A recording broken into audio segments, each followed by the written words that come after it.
Hi, sixth graders. We're on lesson 7-2, which is the percent proportion. So make sure you label on the top of your page. Our learning target is solving problems using the percent proportion. So we already know what proportions are, and we know how to set them up, and we've talked a lot about them. So the percent proportion is where one ratio or fraction compares the part of a quantity to the whole quantity, and the other ratio is the equivalent percent written as a fraction with a denominator of 100. So I would write this whole page down in your notes. This definition and then this example. So 4 out of 5 is 80%. So we know that 4 out of 5 can be written as 4/5. And 80%, we know any number as a percent can be that number over 100. So our proportion is 4/5 equals 80/100. Okay, and we know that 4 times 20 is 80 and 5 times 20 is 100, so we know that they are equal. If we just look at 4 out of 5, well, 5 is the number that it is our whole number. That's the quantity that we are talking about. Whatever the item is, there's 5 of it. And we're pulling out 4, or we're talking about those 4 things out of the 5. So 5 is our whole number, which is always on the bottom. And then 4 is the part, which is always on the top, or our numerator. And then again, the percent is always the other fraction. It's always over 100, and whatever the number is, you just drop the percent and then you write it over 100. You don't change it to a decimal, you just leave it as that number over 100. So 4/5 equals 80/100. So there's 3 different types of questions that you'll be given and needing to find out, and sometimes you'll be missing the percent, sometimes you'll be missing the part, and sometimes you'll be missing the whole. So always we set up a proportion and then we plug in our variable for whichever part is missing. So these first types of questions are we are going to find the percent. Okay, this right here, this proportion is something that you want to memorize and make sure you have written down a lot and that you know it really well. So percent over 100 equals part over whole. Part usually is associated with is, and whole is usually associated with of. So what percent of $15 is 90?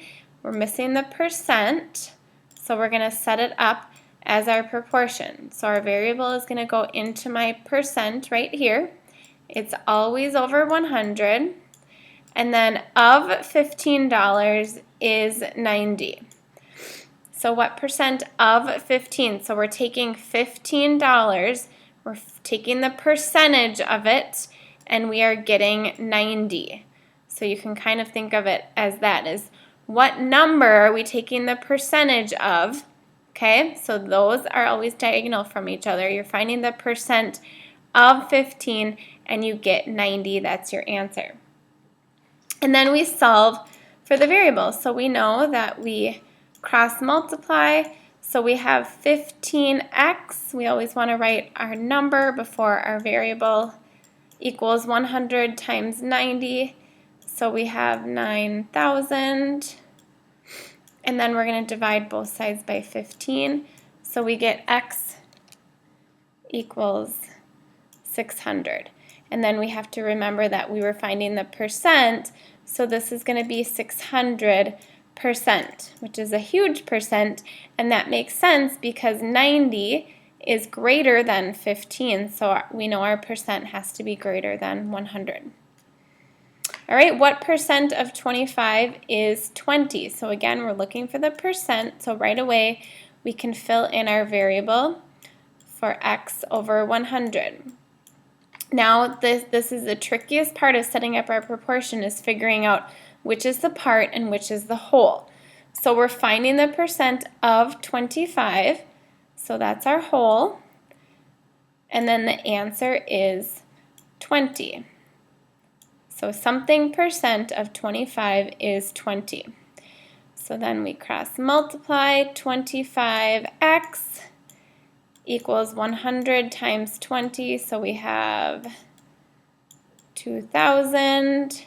And then we divide both sides by 25. So we have x equals 2,000 divided by 25 equals 80. And then remember it's the percent, so it's 80%. So 80% of 25 is 20. And we can check by doing 80% of 25, which would be 0.80 times 25, and we get 20. Okay, pause me really fast and solve this problem. 1275 is what percent of 50? So this one is worded just a little bit differently, but we're still looking for the percent. So we have x over 100. And then 1275 is, so even though is right isn't right in front of it, sometimes it's right after, is what percent of $50? So that of is, it tells us that it's going to be on the bottom. So we have 50x equals 1275 times 100. So we have 1,275. And then we're going to divide that by 50. And we get x equals 25.5%. So hopefully you got that as your answer. If not, make sure you understand what you maybe mixed up on. Maybe you accidentally mixed up your part and your whole, so make sure you understand the difference between those two. Okay, another type of problem is finding the part, or the is. So if we have what number is 40% of 120? So I always right away find it easiest to, if we're given a percent, I know that I can right away plug that into my fraction because that's pretty easy. 40% is the same as 40 over 100. So 40 100ths equals, we're told that we're finding the part in these questions, but because we're given of 120, we want to find 40% of 120. Then it's 120 as our whole and x as our part. So we have 100, x equals 40 times 120, which is 4,800. And then 4,800 divided by 100 is going to be 48. So x equals 48. So 48 is 40% of 120. And we always want to check to make sure that makes sense. 50% of 120 we know is 60. So 40% is going to be a little bit less, which this is a little bit less than 60. So it is a good check. What number is 5% of 60? So 5% is our percent, obviously. So 5 over 100 equals what number is. So we have x over 60, and then we have 100x equals 60 times 5, which is 300. And then divide both sides by 100, so we have x equals 3. 5% is a pretty small percent, so our number should have been pretty small too. So x equals 3, so 3 is 5% of 60. Pause me really fast and see if you can do the third one, which is written just a little bit differently.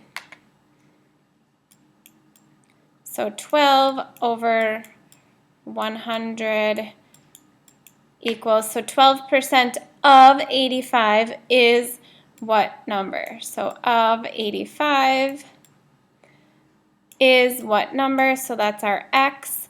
So we have 100x, and then we have 85 times 12, which is 1,020. And then we divide both sides by 100. So x equals 10.2. And then our last type of problem is finding the whole, which is our of. So 18 is 25% of what number? So again, I'm going to take my percent, 25 over 100. This time we're finding, or we are not given the whole. That's our variable. So we're finding 25% of x is 18. So sometimes if it's worded a little bit differently, you could reword it yourself to make it make a little more sense.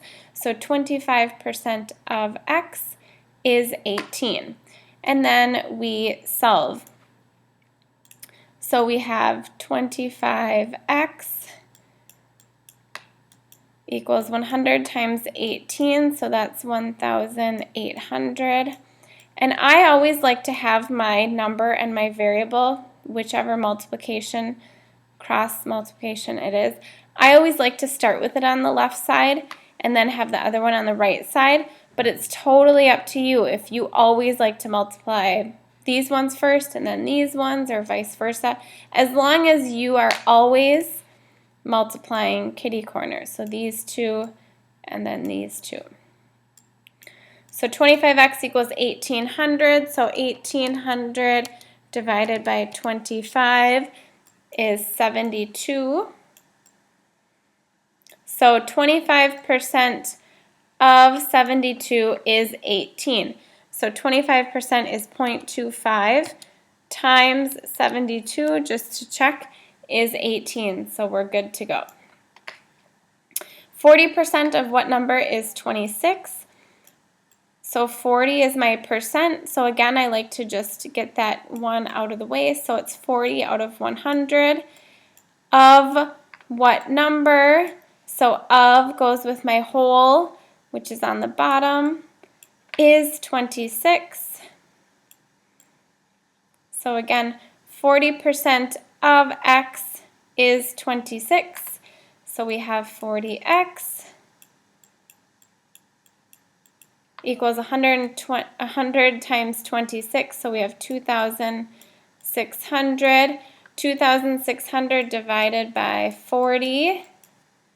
2,600 divided by 40 equals 65.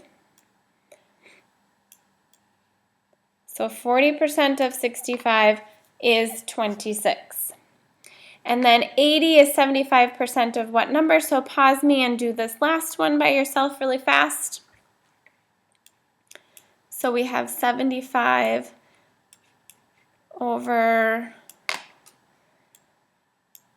100. And then 80 is 75% of what number? So 80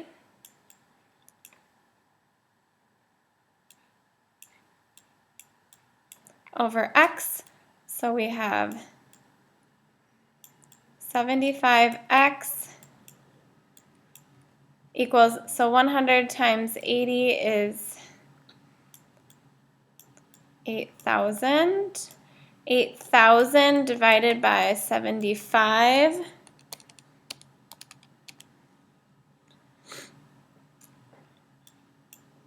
is 106.6 repeating.